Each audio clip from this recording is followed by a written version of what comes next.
Hi guys, welcome back to this amazing channel, and today we have an amazing person here. Should I call you a trending person? Do you know you're going to trend? But at least you are coming with a positive story. Guys, if you have not heard about her, number one, I'll allow her to introduce herself. Second, go back to the previous video and watch something about her.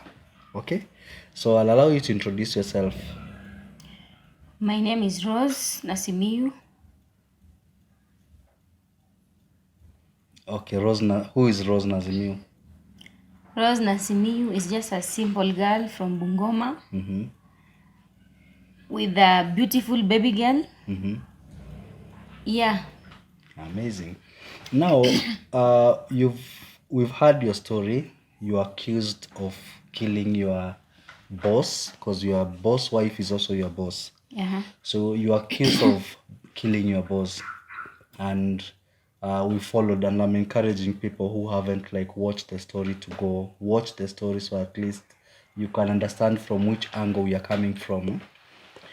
But now in this topic, I want us to discuss on other things like why Saudi Arabia? For you, why Saudi Arabia? Okay. I chose Saudi Arabia because that was the only quickest job that I got. And then unajua huko pia unaenda haraka and you don't need any money to pay any money or anything. They do for you everything. Who does that? Who pays? The agent, the boss pays through the agent. Your boss in Saudi Arabia will do everything through the agent. By the time you're living here, you already know where you're going. Yeah. Or do anybody in Saudi Arabia who is looking for a job, like they pay some money to agents? You know the way you can say in Kenya, nitafutie mtu wa kazi, and I pay like an agency. No. Before you even go for training, ama nini, that person will contact you. He can call you mwonge, and then so mimi hata nikiwa training I'll just be knowing niliongea na boss wangu, and then pia ukienda wakati yenye unaenda they give you kuna papers zenye zimeandikwa majina ya boss wako and what so you have to sign. Sasa ndio unajua unaenda kwa mtu fulani because huyo atakuwa ameninunua, atakuwa amenilipia pesa, najua na kununua. Okay, make me understand, like before you get to know who your boss is, wewe umeenda kwa agency, ni wewe umejipeleka kwa agency? Yeah, sometimes kama wewe ndio uko in need si utajipeleka, lakini kama pia wao pia hutafuta sometimes wenyewe. Yeah. So you've taken yourself to the agency. They do an interview on you. Do they like take your profiles, your documentation like ID and all that? Yeah, they take ID kwa kukutafutia passport. Yeah, but hakuna So interview. once your papers are ready, that's when now they look for someone to employ you. Okay, yeah, sometimes because kuna wale wanataka wafanyikazi urgently, you know. So hapo hivyo ndo watakutafuta hivyo urgently, but in most cases wanakuanga already wamepata order from majuu, from Gulf. So they are working already wakiwa na order tayari. Yeah.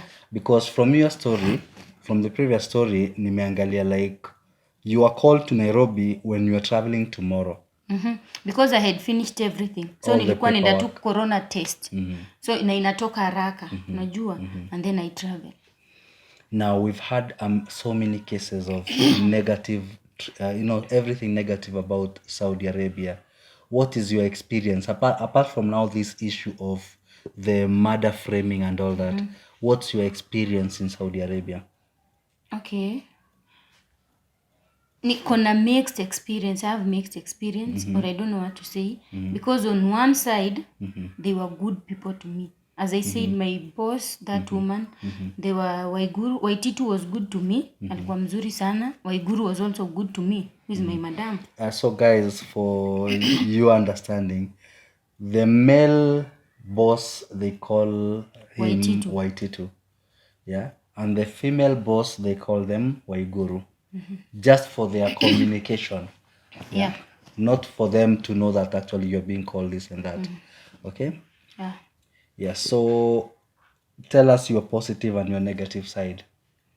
My positive side was that I had freedom in that house. I was like their sister to me, because Waititi used to call me my sister. And then the Waiguru, my madam also used to call me my sister. I had so much freedom. Nilikuwa na freedom, anything that I want, anything that I need. Hawakunizuia, hawakunikazia kitu yoyote. That is after sasa tumeingiana sasa na huyo mama. So we became sisters and we stayed as a family. And then my boss was good. Hata nikiwa na shida I could share with him. He was a brother to me, like a brother to me. Which is rare upata such Arabs. So to me that is very positive. Yeah. Negative? Negative is just that unajua ile experience yenye nilipata, like trying to take a baby to go and breastfeed, only to find out that actually that one was so horrifying. Ilikuwa mbaya sana. And then seeing my madam go through all that, the and torture, eventually passing away. And then they tried to frame me. So that one was the trying to frame you and and actually all those trying to kill you. That was the negative Now, side. what about these other people we hear like they are brought back to the country in coffins? Okay, it depends. To me, I don't want to say that I don't want to accuse an Arab. Niseme ati alimuua. Sina evidence. I've never had evidence kuona ati amemuua, but and I'm not trying to justify that they don't kill them. Unajua, because even me hata pengine wangeniua. So I can say that watu hawafanani. Even in Kenya, you can get a very bad boss na upate boss mzuri. And then unajua pia Warabuni kuna kuanga na wale watu wenye wako tu na hasira tu. Warabu wako tu na hasira. So alafu pia ipatane pia pengine uko na hasira ama pengine ujibishe mtu, and then for them they just know you are a slave, we bought you, so you don't have any right, just shut up, wewe hauna right.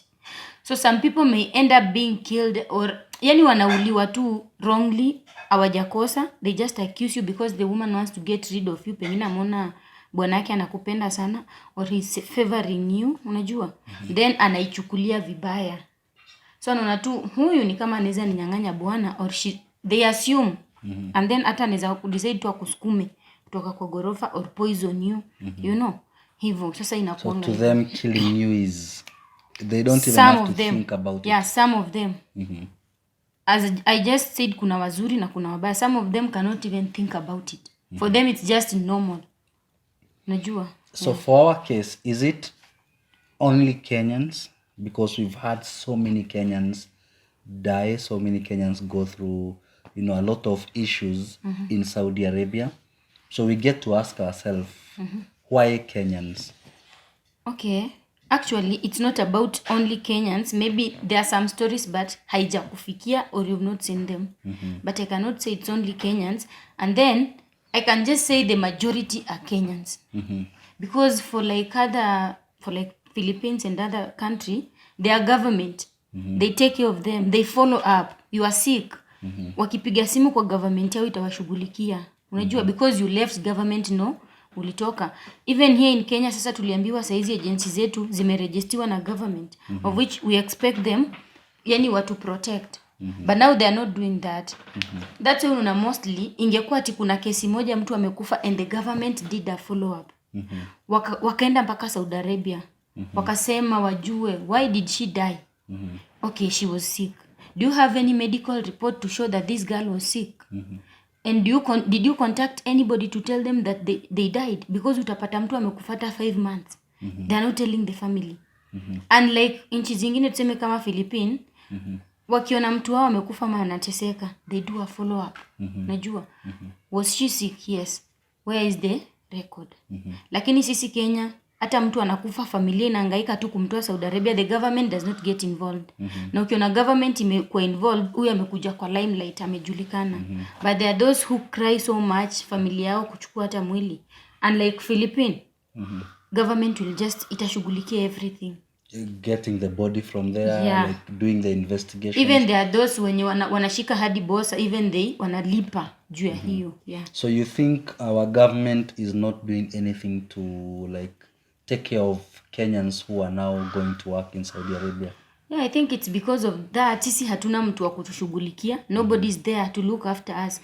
Agency ukishapanda ndege uende mmemalizana na agent. Nothing more. Hata upate shida, there are those few that will come, watakuja wakusaidie, but there are those others wenye wata-assume tu hata wakublock. Ukipata shida, usipopata shida, and you know through those agents ndo watafanya government ifanye nini, itusaidie, ndo wanaweza raise alarm waseme this and this is happening, let's help they are good. So problem companies starts also from the agents. Yeah, inakuwa ni shida, cause like yesterday I saw a clip of another lady who went there, and the main work she's doing is just feeding dogs, breastfeeding dogs. So unajua sasa kesi kama hiyo, in fact ingekuwa ni government ingine, ingekuwa isha take step. You know, you are a Kenyan, your government clip yako imeenda viral. You are breastfeeding dogs and nobody is talking about it. They are not helping you. That's why nakwambia ndo tofauti na kujia kwa Philippine government yake yezi ona mtu ana breastfeed dog alafu wanyamaze. They take action. But for Kenyans everybody is silent because pengine msichana hajulikani. You know. So mtu kama huyu actually, in fact that one needs a very urgent help. Asaidiwe. Yeah. You see, like I know so many countries go there. Is it that Kenyans are more aggressive than other? Now we are not talking about agents, we're not talking about government being involved or not. Yeah, because even when it comes to Kenyans, the cases we've had so far are ladies. Why ladies? Okay, why ladies? You know, most of the people wamekuwa confused. Unajua, you know, kitambo mtu waseme why ladies, that means there's something that the ladies are doing so that they wanawawa ama wanateswa, which they get it wrong. Because why ladies? A lady akienda huko hivyo, she's going to work specifically kwa nyumba ya Mwarabu. For you a man, when you're going there, so unaenda kuwork pengine driver, watchman. Do you have time to sit with your boss? So mi mwenye nafanya kazi kwa nyumba, you know, every time tutakorofishana na mwanamke because I'm just there with her. For a man, ukiletewa shida, you live alone.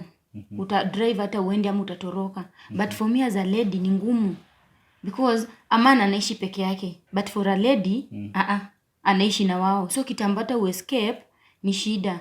And that's why unasikia watu wakisema why ladies. Even that question should not be asked because it's obvious. Because they are the ones who stay with those Arabs inside the house. They know what is going through there. The beatings, denial of food, with accusation of everything. Ni wewe tu.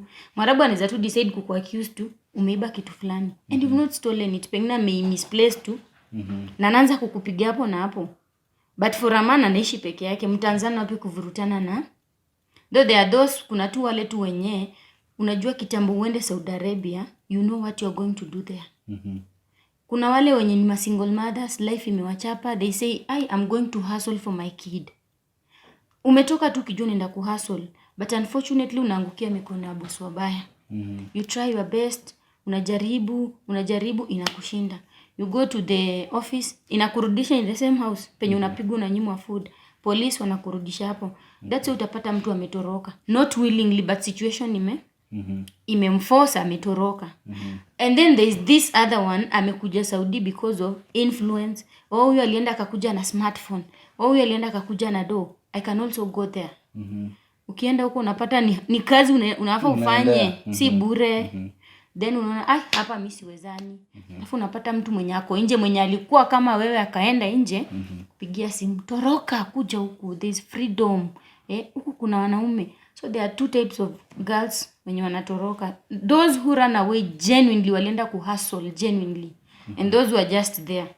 Utapata wengine wanaenda wanatoroka, watakunywa pombe, but utapata mwenye alitoroka genuinely, ameenda tu, ametafutiwa job and she's working. Wow, because the cases we've had, the stories we've seen everywhere on social media, on media, it's not pleasing at all. Now question, given another chance, would you still go work in Saudi Arabia? Given another chance? Okay. If I did not see what I saw, I'll still go and work there. Because positive side ilikuwa juu sana, yeah. So if given a chance, okay, maybe I will not go and work there because of what I saw. Because mtu yote tu sidhani anaweza sema anaweza enda. But if I didn't see what I saw, definitely I will go back. Yeah. What advice would you give to, we have so many ladies out there kept in concentration camps, like training camps, being trained to be taken to Saudi Arabia and other Gulf countries. What advice So would you talking give of them? training camps, it's high time they just start telling them the truth. They don't sugarcoat things. Waambie tu vizuri, when you go there, funga mguu. Feelings zako wacha JKA. Just Kufunga go there. mguu ni kumaanisha wakienda huko wanafungua mguu? No, kwa wale wenye wameenda juu ya tamaa. Si nimekwambia kuna mtu yule mwenye ameenda alafu utafika tu mahali you cannot control your feelings. Na naamua anafanya nini? Anatoroka ndo aenda kutana. That's when unaanga kuna wengine wanakuja maybe wako na watoto. I'm just saying, sisemi wote wanakujanga na watoto willingly, but there are those walifanya tu kitendo willingly na wakashika ball. Unajua? So unaambiwa tu vizuri training, let them tell them the truth. What Saudi is or what it wants. And what to expect.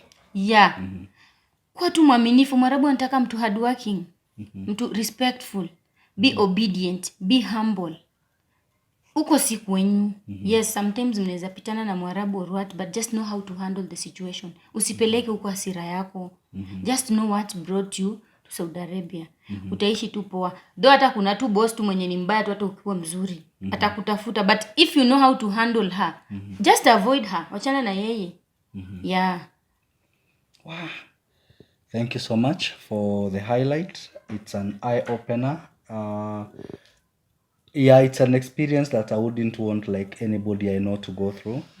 But anyway, we are happy you are back safely. So many things happen. So many people come in coffins. But we are happy.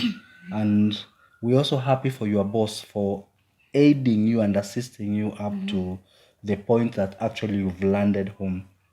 So that one, we don't take it for granted. And so many negative things are said about, Arabs and Saudi Arabia. But at least when you hear some positive, we have good people out there. It gives people hope that actually you can land in a better family. Yeah. Yeah. So welcome back home. Thank you. Yes.